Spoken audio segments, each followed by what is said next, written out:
এভাবে করলা করে ভাতের প্রথম পাতে দিন, বাচ্চা বড় সকলেই কিন্তু পছন্দ সহকারে খাবে। নমস্কার বন্ধুরা, tasty dishes by Ruma channel আপনাদের সকলকে স্বাগত জানাই।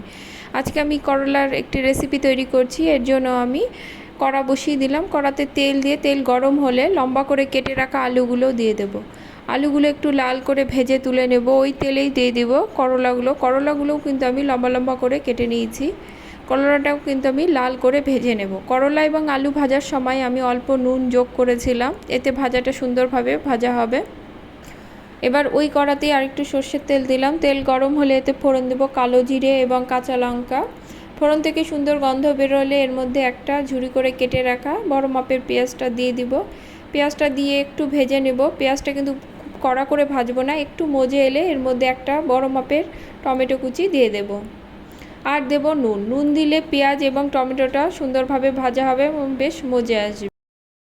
এবার এর মধ্যে দিয়ে দিব ভেজে রাখা করলা এবং আলুটা দিয়ে পেঁয়াজের সঙ্গে ভালো করে মিশিয়ে নেব।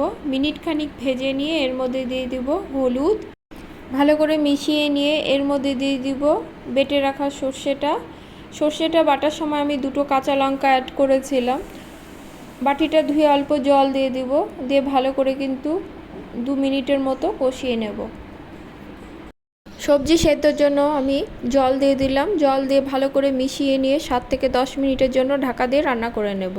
ঢাকা খুলে দেখে নেব সবজিগুলো সেদ্ধ হয়েছে নাকি। আমার সবজিগুলো কিন্তু সুন্দরভাবে সেদ্ধ হয়ে গেছে। এবার জলটা শুকিয়ে নেব।